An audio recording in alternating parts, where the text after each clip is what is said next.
Hello दोस्तों, आप सभी का स्वागत है हमारे यूट्यूब चैनल कविंदर भैया में। तो आज हम पढ़ेंगे क्लास 6 का महान व्यक्तित्व सारांश और प्रश्नोत्तर। ठीक है, हमारा पाठ है 14 और हमारे पाठ का नाम है राजेंद्र चोल।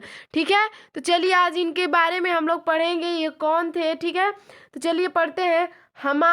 ठीक है, हमारे देश का यश और सम्मान बढ़ाने में देश के सभी भागों में विभूतियों ने योगदान दिया है। ठीक है, आप उत्तरी भारत के ऐसे अनेक शासकों के विषय में जानते हैं जिन्होंने देश को शक्तिशाली बनाने और जनता के कल्याण के लिए महत्वपूर्ण कार्य किया। ठीक है, दक्षिण भारत में भी ऐसे महान शासक हुए हैं जिनमें राजेंद्र चोल का नाम विशेष रूप से प्रसिद्ध है। ठीक है, राजराज प्रथम चोल वंश का शासक था। राजेंद्र चोल उन्हीं का पुत्र है। ठीक है दोस्तों, तो आप यहाँ देख सकते हैं कि यह प्रश्न जरूर पूछ सकता है कि राजेंद्र चोल किसके पुत्र थे। तो आप बता देंगे राजराज के। ठीक है, राजराज के पुत्र थे। राजराज के पुत्र थे कौन? राजेंद्र चोल। ठीक है, तो चलिए आगे देखते हैं इनके बारे में। 1014 ईस्वी में पिता की मृत्यु के बाद राजेंद्र चोल ने राज्य का शासन संभाला और 1044 ईस्वी तक शासन किए। ठीक है, इन अवधि में उन्होंने राज्य की शक्ति बढ़ाने, सुरक्षा व्यवस्था को मजबूत करने और जनता को सुख सुविधा प्रदान करने के लिए कई महत्वपूर्ण कार्य किए। ठीक है, तो दोस्तों आप सभी देख सकते हैं यही है हमारे वो राजेंद्र चोल। ठीक है, तो चलिए आगे पढ़ते हैं इनके बारे में। ठीक है, चोल राज्य दक्षिण भारत के प्रायद्वीप में स्थित है। चोल द्वीप कहाँ स्थित है? तो दक्षिण में। ठीक है, दक्षिण के भारत के जो दक्षिण के है भारत के, वह प्रायद्वीप में स्थित है।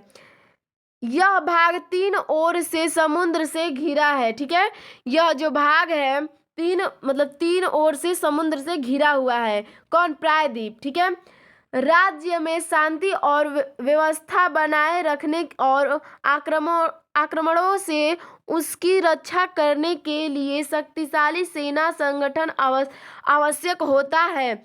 राजेंद्र चोल इस बात को भली भांति समझते थे। ठीक है, इस बात को भली भांति समझते थे। उनके पिता राजराज प्रथम ने शक्तिशाली सेना का संगठन किया था। इस सेना की सहायता से उन्होंने पांड्य और चेर जैसी पड़ोसी राज्यों और मैसूर तथा आंध्र के भागों पर आक्रमण कर वहां अपनी प्रभाव बढ़ाया था।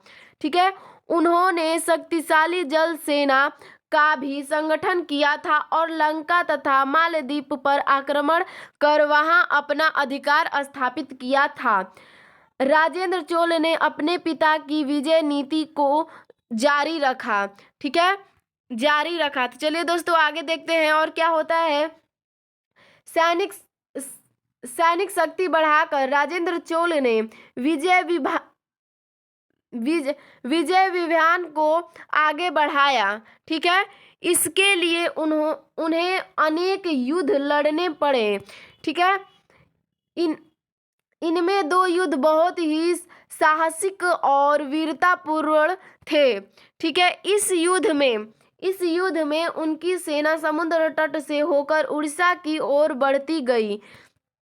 उड़ीसा को पार कर गंगा तक पहुंच गई और उन्होंने बंगाल के शासक पर विजय प्राप्त की।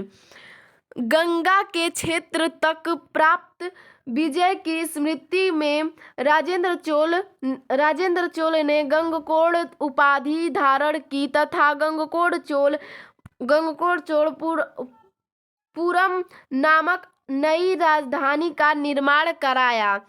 उत्तरी भारत में राजेंद्र चोल की यह यह विजय वैसी थी जैसी उत्तरी भारत में प्रसिद्ध सम्राट समुद्रगुप्त की थी, जिन्होंने दक्षिणी भारत में अपना प्रभाव बढ़ाया था। ठीक है, चलिए इनके बारे में और आगे पढ़ते हैं और क्या क्या हुआ था देखते हैं। राजेंद्र चोल के दूसरे विजय अभियान से भारत का प्रभाव समुद्र पार देशों पर स्थापित हुआ। ठीक है, स्थापित हुआ। वह बहुत दूरदर्शी शासक था।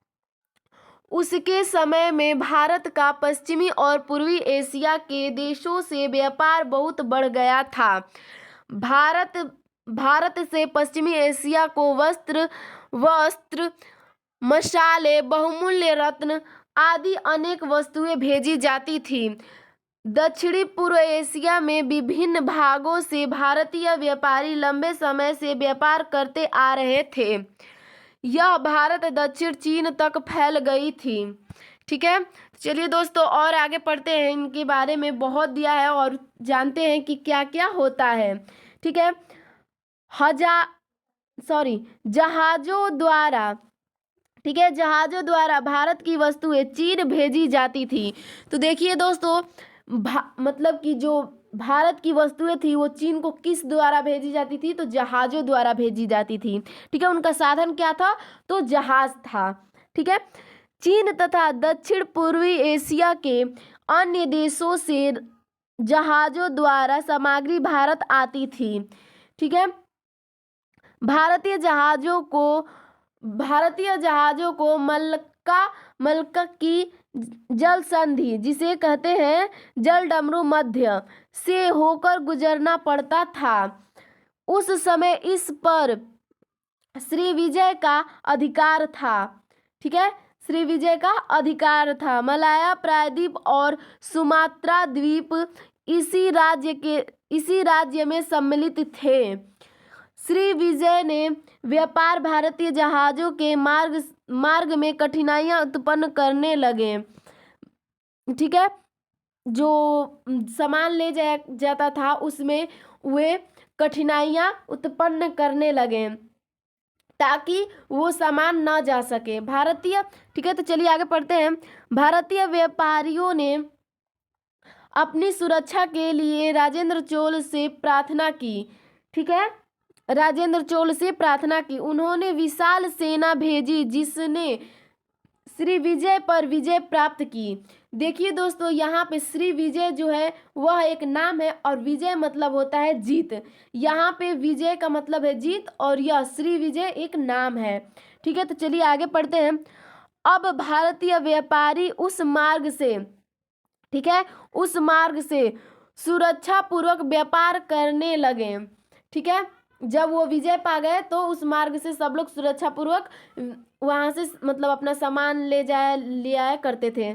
ठीक है, विदेश के साथ व्यापार के प्रसार से भारत को बहुत लाभ हुआ।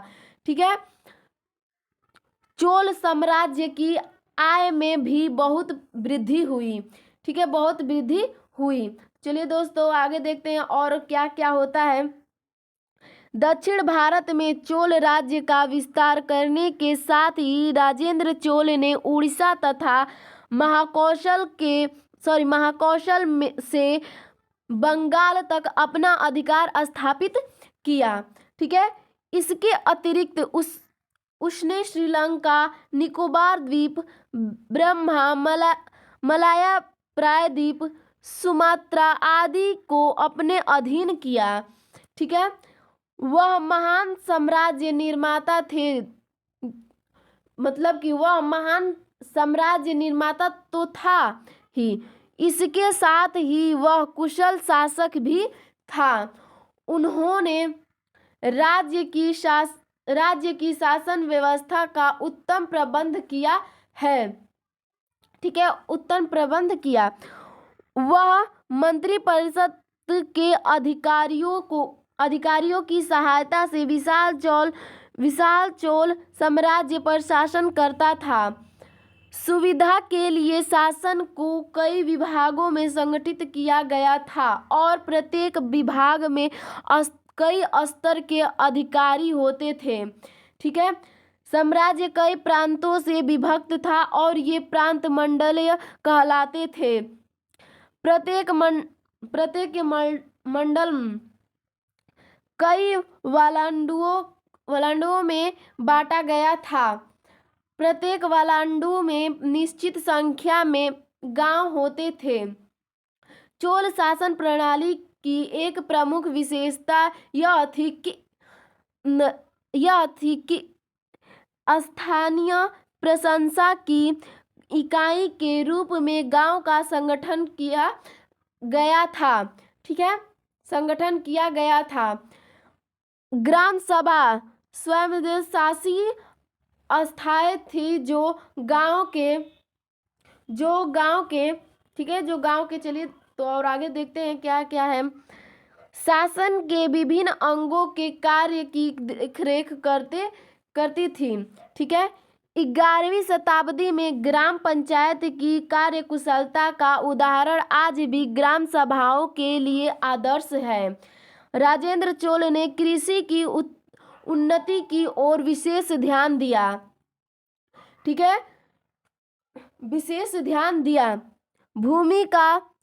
भूमि का सावधानी से सर्वेक्षण करा, उसे 2 भागों में बांटा गया।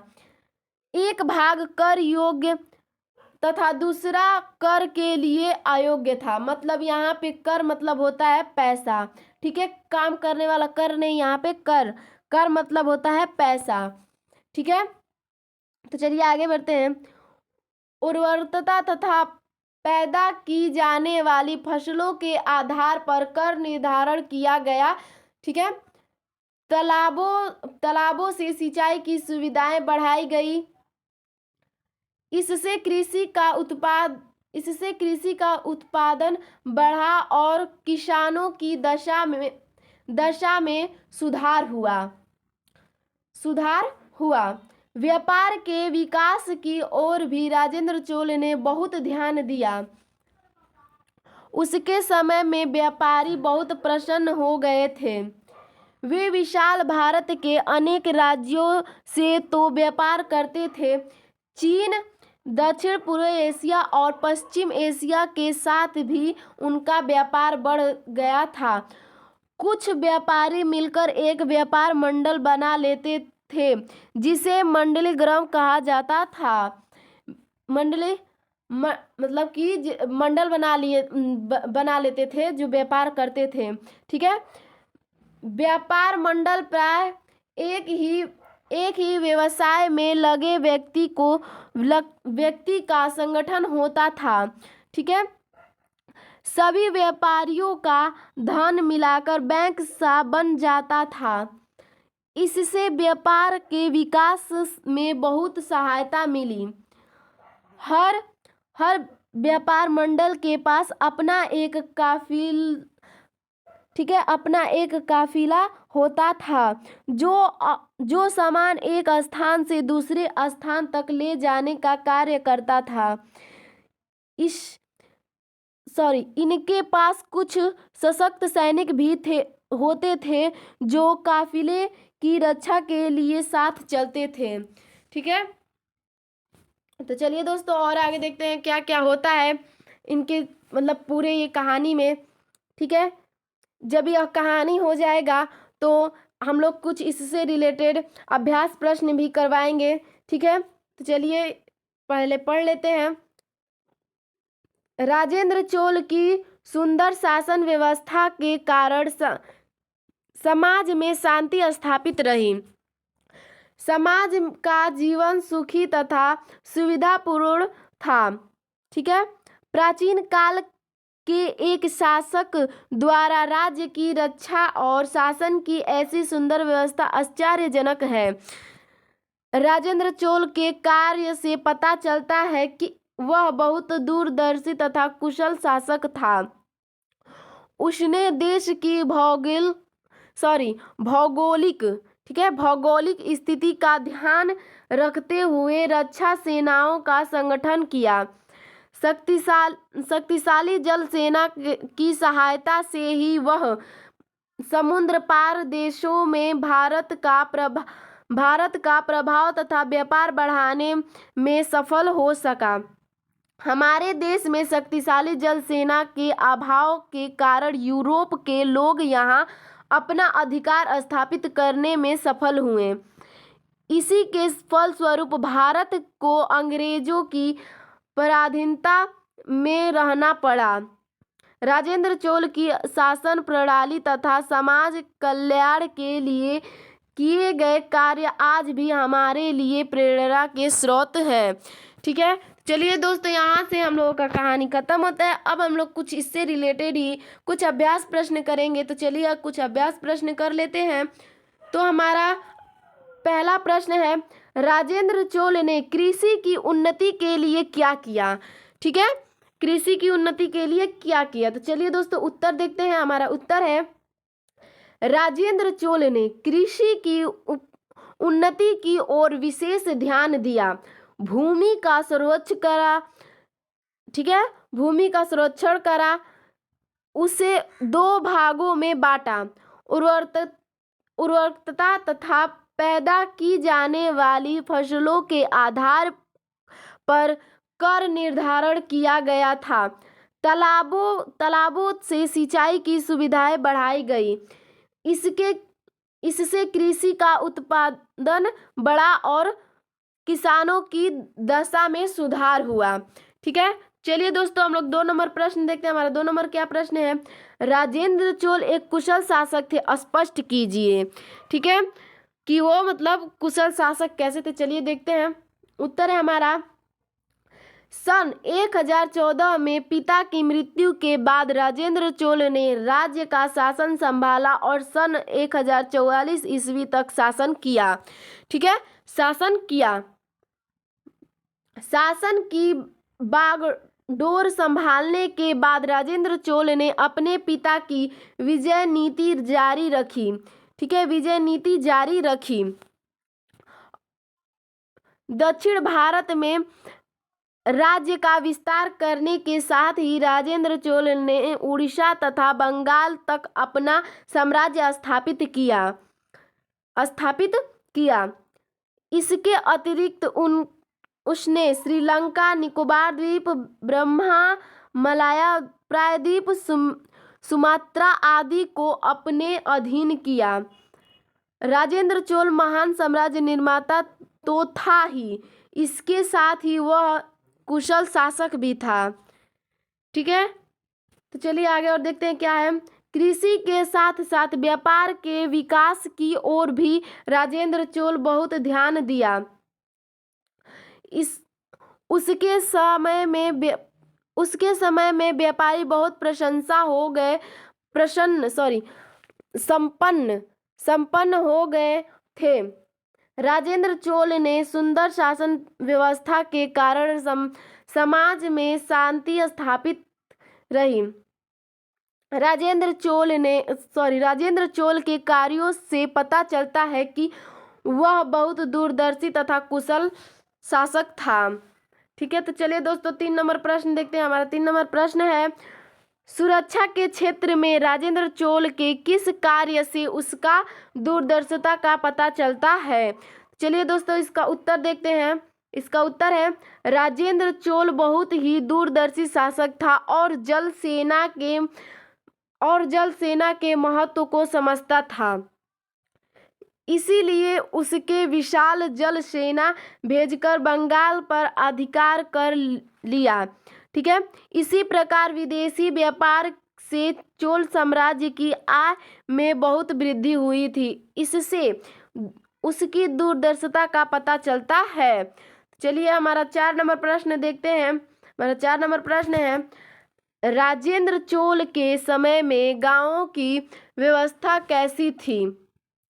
तो चलिए उत्तर देखते हैं। उत्तर है, चोल शासन प्रणाली की प्रमुख विशेषताएं यह थी कि उसने गांव का संगठन स्थानीय स्वशासन की इकाई के रूप में किया था। ठीक है, किया था। ग्राम सभाएं, ठीक है। ग्राम सभाएं स्वायत्तशासी संस्थाएं थी जो गांव के शासन के विभिन्न अंगों के कार्यों की देखरेख करती थी। उसने ग्राम पंचायतों की भी स्थापना की जो अपने कार्य कुशलता के लिए प्रसिद्ध थी। ठीक है, तो चलिए दोस्तों हमारा 5 नंबर प्रश्न देखते हैं। हमारा 5 नंबर और आज का लास्ट सवाल देखते हैं। नीचे दिए गए कथनों में सही कथन पर सही का चिन्ह लगाइए। ठीक है, हमें चिन्ह लगाना है। तो हमारा क नंबर है राजेंद्र चोल राज चोल का पुत्र था, तो ये हमारा सही है।